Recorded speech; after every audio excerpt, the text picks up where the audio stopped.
Olá, meus queridos irmãos, sejam todos bem-vindos mais uma vez ao canal Teologia Simplificada com o pastor Evandro Oliveira. Aqui você encontrará assuntos sobre a Bíblia, sobre teologia.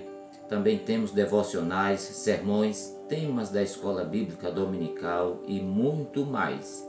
E a aula de hoje está maravilhosa, rica em subsídios e imagens, mapas sobre Damasco e Jerusalém e muito mais informações para você preparar a sua aula e ser também edificado na palavra do Senhor.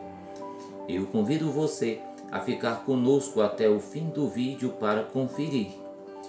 Este vídeo é bom para você que é professor da Escola Bíblica Dominical, superintendentes, você que é pregador, estudantes e seminaristas.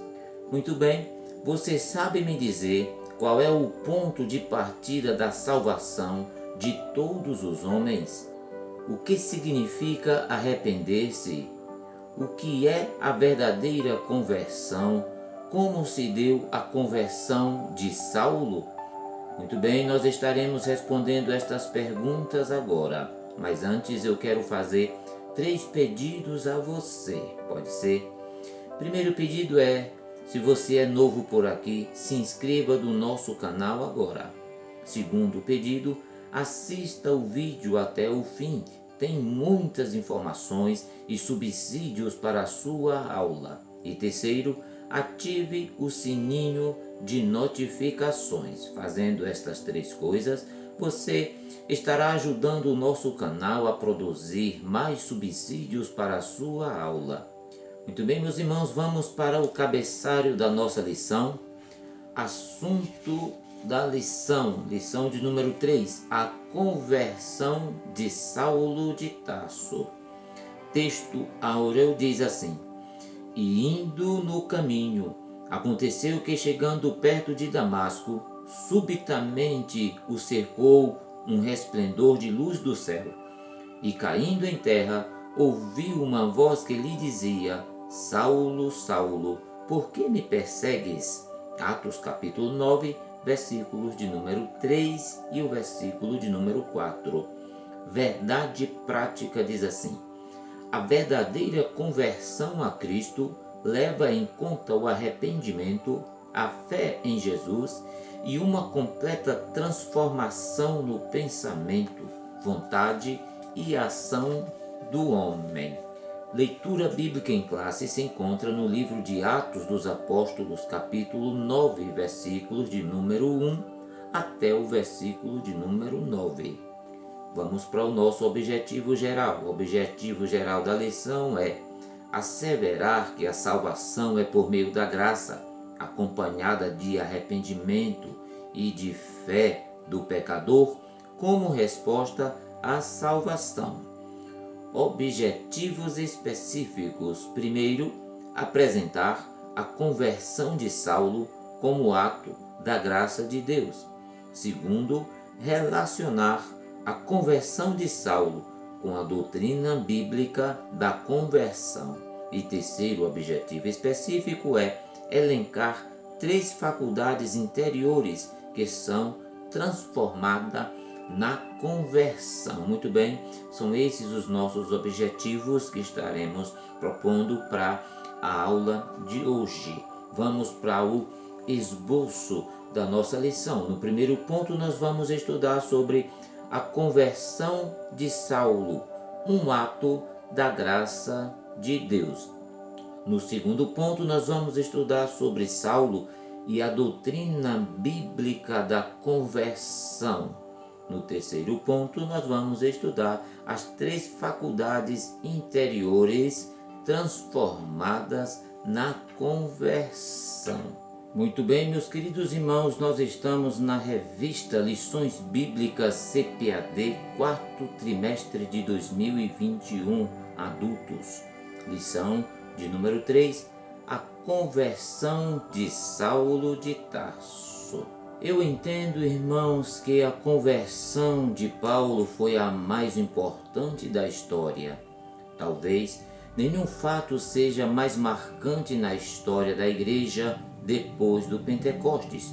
Nenhum homem exerceu tanta influência no cristianismo. Nenhum homem foi tão notório na história da humanidade. Lucas ficou tão impressionado com a importância da conversão de Paulo que ele relata 3 vezes.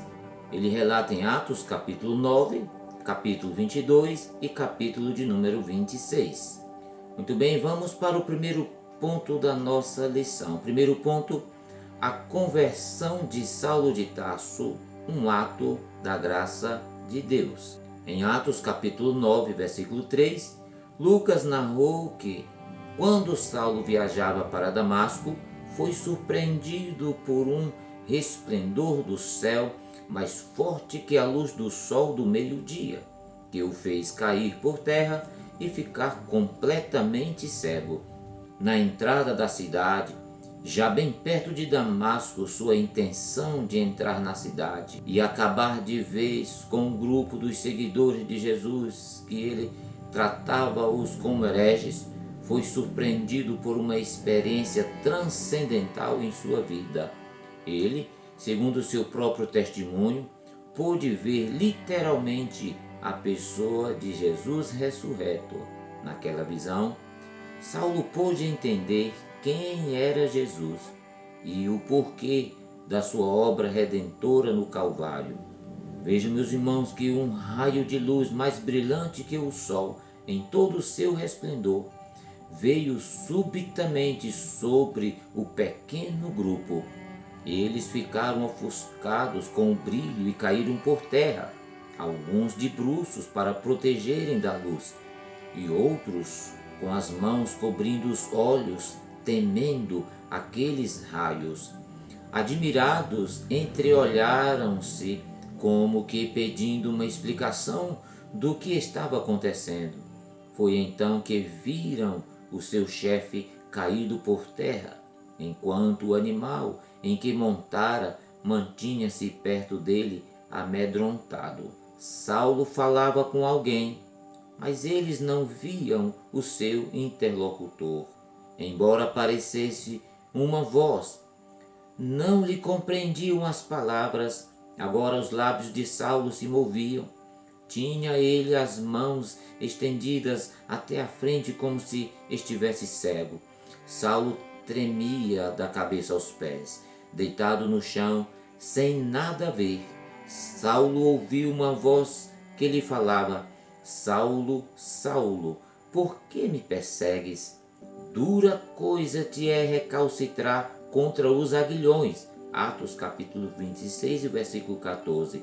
Veja, meus irmãos, que ele, perturbado com todos os pensamentos que o tinham perseguido desde a morte de Estevão, temeroso, ousou perguntar: Quem és tu, Senhor?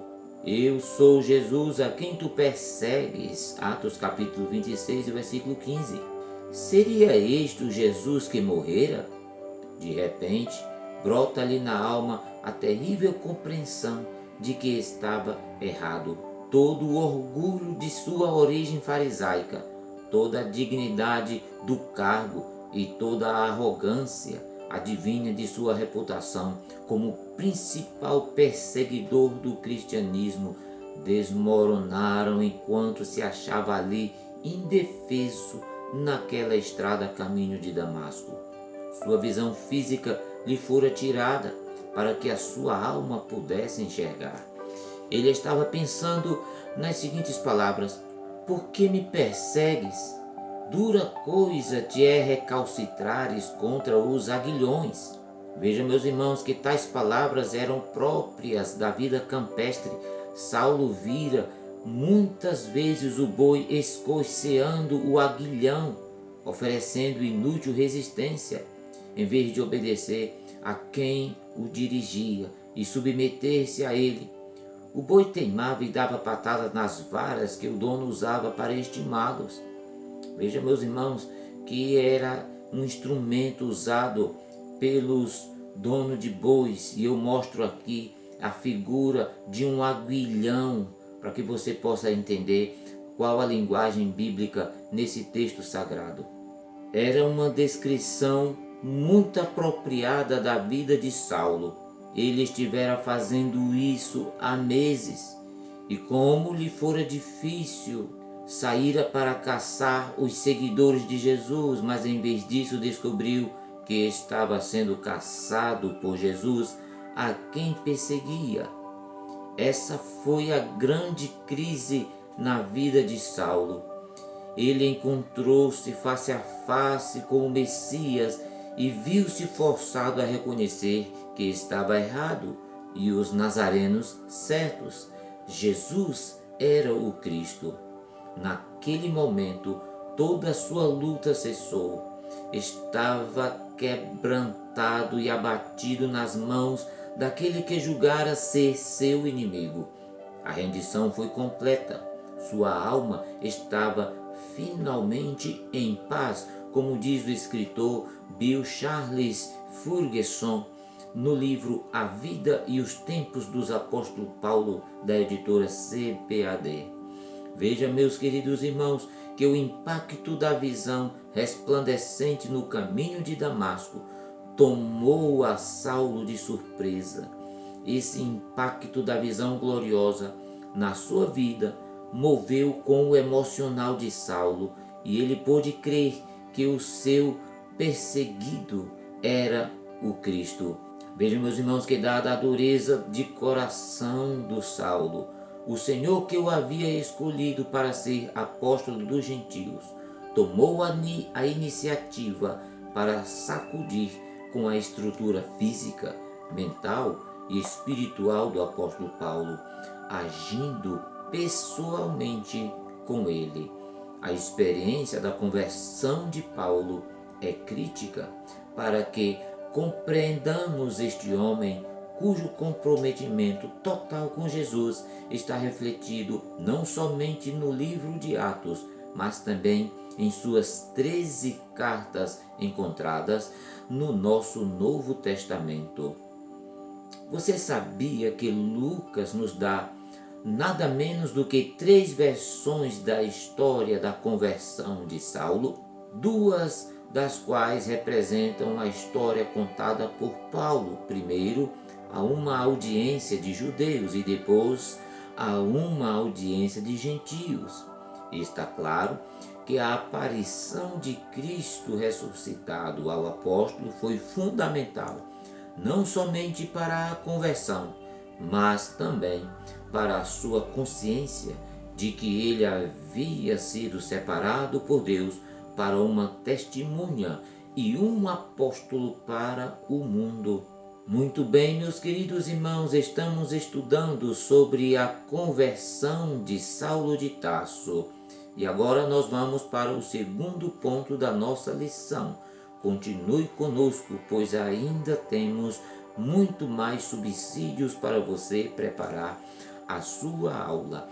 Segundo ponto da nossa lição: Saulo, a doutrina bíblica da conversão. 3 coisas devem ser destacadas aqui. Primeiro, Paulo reconhece que Jesus Cristo é o Senhor, Atos capítulo 22, versículo 8, aquele a quem ele resistira e perseguira, e de fato é o Senhor. Verdadeiramente ele ressuscitou dentre os mortos, verdadeiramente ele é o Messias, o Filho de Deus. Aquela luz brilhou na sua alma, iluminou seu coração, tirou as escamas dos seus olhos espirituais e ele passou a ver espiritualmente. Segunda coisa, Paulo reconhece que é pecador. Atos capítulo 22, versículo 8. Paulo toma conhecimento de que seu zelo religioso não agradava a Deus. Na verdade, estava perseguindo o próprio Filho de Deus. Ele reconhece que é o maior de todos os pecadores, reconhece que está perdido e precisa de salvação. Terceiro, precisamos frisar que Paulo reconhece que precisa ser guiado pelo Senhor. Ele diz isso em Atos capítulo 22 e versículo 10. A autossuficiência de Paulo acaba no caminho de Damasco. Ele agora pergunta: que farei, Senhor? Agora ele quer ser guiado, está pronto a obedecer. Ele que esperava encontrar em Damasco, na plenitude de seu orgulho e bravura, um alto, confiante adversário de Cristo, estava sendo guiado por outros, humilhado e cego, capturado pelo Cristo a quem ele se opunha. O Senhor ressurreto aparecera a ele.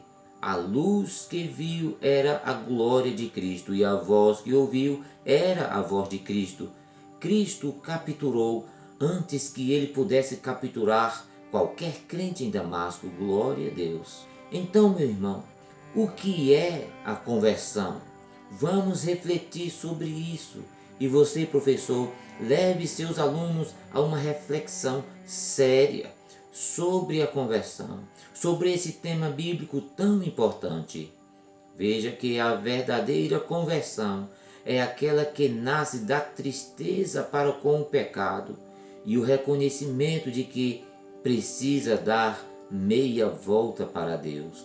É uma mudança que tem suas raízes na obra regeneradora efetuada na vida do pecador pelo Espírito Santo de Deus.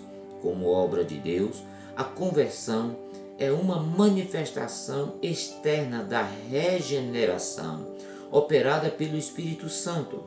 Saiba que a conversão implica em mudança de pensamento, de desejos e vontades, e deve alterar todo o curso da vida do pecador. É um ato de Deus pela qual ele faz com que o pecador volte-se para ele com arrependimento e fé. No caso de Saulo de Tarso, o choque da experiência mística do resplendor de luz sobre os seus olhos revolucionou sua mente, levando-o a reconhecer que o Cristo que tanto rejeitava agora o fazia apóstolo.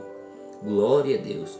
Fique conosco, não saia daí, porque agora iremos estudar o terceiro ponto da lição. Terceiro ponto: as 3 faculdades interiores transformadas na conversão. Faculdade do intelecto, a faculdade das emoções e a faculdade da vontade. Primeiro, a faculdade do intelecto. Naturalmente, o processo da conversão de um pecador inicia-se no campo da mente, você sabe disso. Você sabe que uma das obras do Espírito Santo é o convencimento do pecado na mente do pecador. Isso mesmo, Jesus declarou que o Espírito Santo seria enviado para convencer o mundo, como está escrito. E quando ele vier, convencerá o mundo do pecado e da justiça e do juízo. Do pecado, porque não crê em mim. Da justiça, porque vou para o meu Pai, e não me vereis mais. E do juízo, porque já o príncipe deste mundo está julgado. João capítulo 16, versículos 8 até o versículo de número 11. Portanto, o ato de convencer, neste caso, pertence ao Espírito Santo. É o Espírito Santo que opera a mudança de conceito e de opinião. A Bíblia chama isso de conhecimento do pecado. O texto diz literalmente: por isso, nenhuma carne será julgada diante dele, diante de Deus, pelas obras da lei, porque pela lei vem o conhecimento do pecado. Romanos capítulo 3, versículo 20. Por isso, a importância da pregação do Evangelho, glorificado o nome do Senhor. Segundo, a faculdade das emoções. Neste campo da alma, o pecador experimenta uma mudança de sentimento na vida interior, onde se manifesta a tristeza pelo pecado contra um Deus que é santo e que é justo. 2 Coríntios capítulo 7, versículo 10 está escrito assim: porque a tristeza, segundo Deus, opera arrependimento para a salvação, da qual ninguém se arrepende. Mas a tristeza do mundo opera a morte. No Antigo Testamento, o salmista Davi demonstra tristeza pelo seu pecado e roga por misericórdia quando ele diz: tem misericórdia de mim, ó Deus, segundo a tua benignidade. Apaga as minhas transgressões, segundo a multidão das tuas misericórdias. Salmo 51, versículo 1. Você sabia que o arrependimento é, em primeiro lugar, uma mudança na mente? É transformação intelectual. É abandonar conceitos e valores errados e adotar os princípios e os valores de Deus. Arrependimento é também mudança de emoções. É sentir tristeza pelo erro e não apenas pelas consequências dele. É sentir nojo do pecado, mas, finalmente, arrependimento implica em uma mudança da vontade. É dar meia volta e seguir um novo caminho. Judas Iscariotes passou pelas duas primeiras fases do arrependimento. Passou pela fase do intelectual e do emocional. Ele reconheceu seu erro, confessou, sentiu tristeza por ele, mas não se voltou para Deus.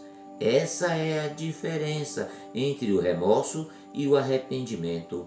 A tristeza piedosa não para no primeiro ou no segundo estágio, mas avança para o terceiro estágio, que é uma volta para Deus. Foi assim com Pedro. Ele não apenas reconheceu seu erro e chorou por ele, mas voltou-se para Cristo. Foi assim com o filho pródigo, não apenas caiu em si, mas voltou para a casa do Pai arrependido. A tristeza do mundo produz morte. É o sentimento daquela pessoa que está triste, não porque roubou, mas porque foi flagrada e apanhada no ato do roubo. Essa tristeza produz morte, pois não vem acompanhada de arrependimento verdadeiro. Essa é a tristeza do remorso. Vamos para a terceira faculdade, é a faculdade da vontade. Veja, meus queridos irmãos, que se o homem está convencido em seu intelecto e sentimento a respeito do pecado, a respeito do seu pecado, resta-lhe agora exercer a sua vontade. O pecador agora pode pensar, desejar e fazer o que deve ser feito para a glória de Deus. Filipenses capítulo 4, versículo 8 e 9 diz: como imagem de Deus, o homem foi adotado com a faculdade de escolher livremente. O homem foi dotado de escolher livremente, entretanto, e infelizmente o pecado fez essa separação entre a vontade do homem e a vontade de Deus. Por isso, o Espírito Santo atua para convencer o homem do pecado, da justiça e do juízo, para então unir sua vontade com a vontade de Deus. Há uma teoria que afirma que o homem perdeu completamente o livre-arbítrio por ocasião do pecado. Nós refutamos essa ideia. Com o auxílio da graça divina e ajudado pelo Espírito Santo, o homem pode escolher, ele pode decidir e mudar a sua vida. E para concluir, meus queridos irmãos, eu preciso dizer que a conversão de Saulo foi provocada pelo impacto do resplendor de luz que ofuscou a sua visão e obrigou-o a reconhecer que não podia mais lutar contra Cristo. A conversão é, portanto, uma obra divina em que o homem responde com arrependimento e fé. Na conversão, a soberania de Deus caminha de mãos dadas com a responsabilidade humana. Por isso, o arrependimento e a fé conduzem o pecador a ser redimido pelo sangue de Cristo Jesus. Pense nisso, pense. Você já experimentou o milagre da salvação e da transformação em Jesus Cristo em sua vida? Muito bem, meus queridos irmãos e irmãs, estamos já chegando ao fim da nossa pré-aula. Se ficou alguma dúvida, deixe aí nos comentários, ou se você precisar de alguma outra ajuda para a ministração dessa tão importante aula, entre em contato conosco que nós estaremos lhe ajudando. Muito obrigado pela sua companhia. Que Deus possa te abençoar sempre e até a próxima. próxima semana.